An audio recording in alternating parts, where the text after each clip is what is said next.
Raw Hunger by Viktor Parylak. Part 1. The meat, albeit of poor quality, isn't badly prepared. Thin slabs of red tear easily beneath fork and knife, metal scraping against porcelain as he eagerly stabs each slice and drags his teeth along the tines in an attempt to gather as much of the flavor as he can. Rations dwindle quickly, but the taste of the meager sprinkling of salt and warmth of the galley is enough to distract him from the reality of the boat he's stuck on, floating listlessly in the ocean. Czesław, a voice interrupts, rough with disuse.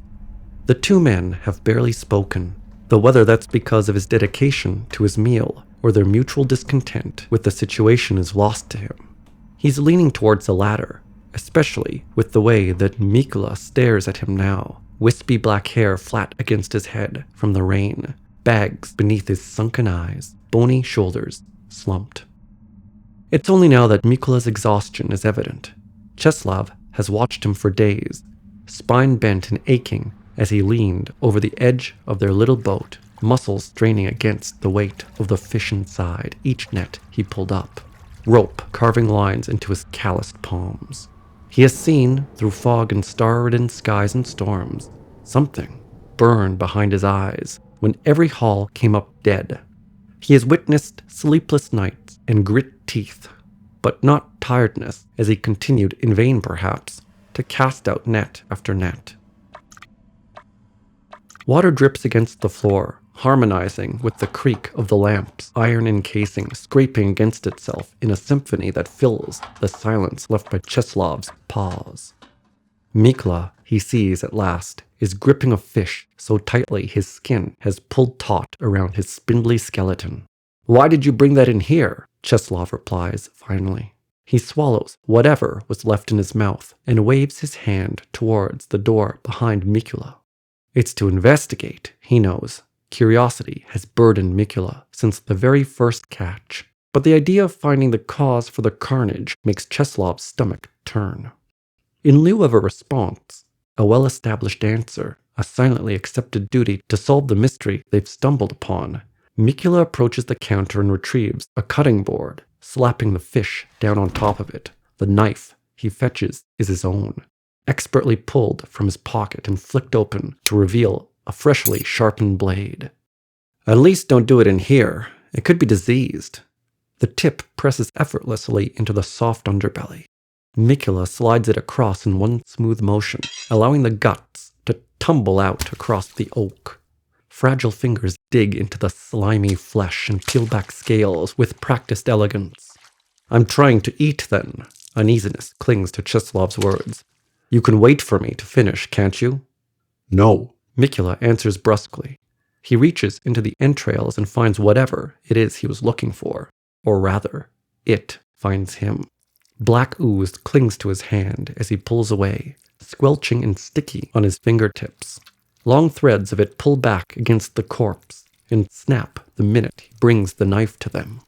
The two of them stare at their discovery in stunned silence, the pelting of rain against the boat and the beating of their hearts melting into static. Part 2. Mikula. "Don't distract me." The net is frayed, creaking, pulling against every corpse it drags up, and Mikula is too. Tension seeps through his muscles, nestling in sharp elbows and sharper shoulders. Czesław leans mindlessly against the door, overhang shielding him from the biting gust of the waves lapping at the ship.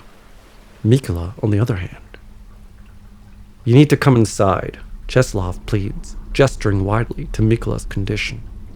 Bright pink rashes splatter across him, ovals of flaking skin he's been picking at for over a day, bitten nails scratching until they draw blood. In some parts, Czesław swears he sees nothing but exposed meat, raw and bleeding. Mikula successfully gathers the net with a sigh so hoarse his lungs may well be entangled in barbed wire. "Dead," he confirms, before turning his attention to throwing the haul back overboard.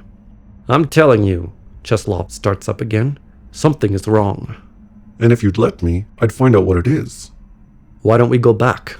Doc, get some more food. Find out what's wrong with the fish. The thought barely lingers in his mind for a moment before he can stop himself from tagging on. And you're rash.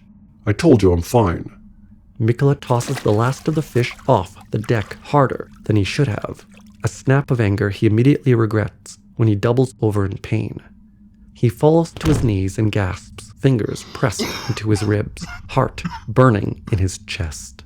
Still, he pushes Czesław away the moment he approaches. Inside. No. Yes. And Czesław is pulling him up by his underarms and guiding him into the boat, stopping only once they reach the cabin. Mikula falls onto the mattress with a sickening creak. He's already rid of his shirt, so instead, Czesław grabs at the hand clasped over his stomach and pulls at Mikula's fingers. Let me see, he mutters, tugging against Mikula's iron grip, pain barely restrained behind grit teeth. You have to let me see. At last, Mikula relents.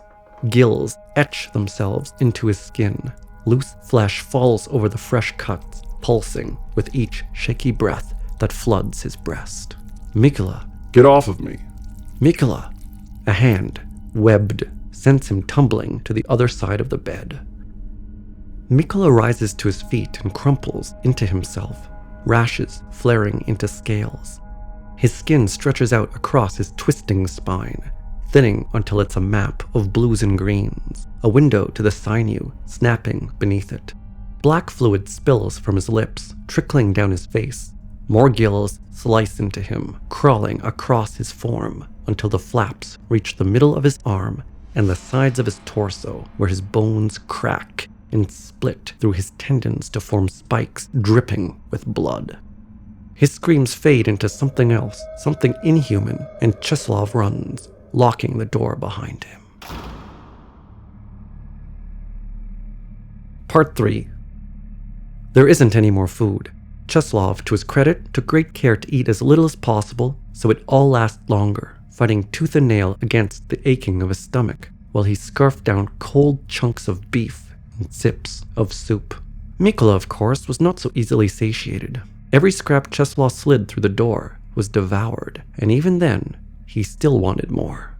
He'd bang persistently until Czesław gave him what he wanted, which he always did. Now, as Czesław sits, back against the bedroom door, spoon scraping desperately at the sides of a can, he wonders if his dreams of saving Mikula were all for naught. That was the only reason he hadn't gone home anyway. Mikula needed him. Mikula needs him.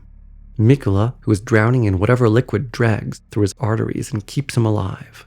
Mikula, who has never needed Czesław more than he does in this instant, when he is reduced to nothing, to noises trapped within a bedroom, to a shredded mattress, to flashbulb memories of human skin with human bones beneath it, not skewers with bleeding juicy meat dripping from them.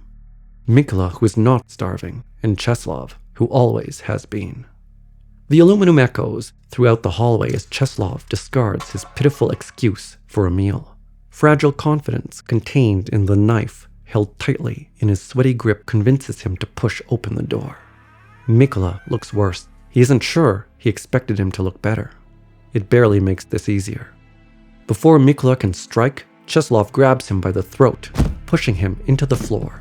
He ignores the scratching at his sides, desperate snarls beneath him that fade into wet gasps the more pressure he applies. He plunges the knife into Mikula's chest, into white, supple skin.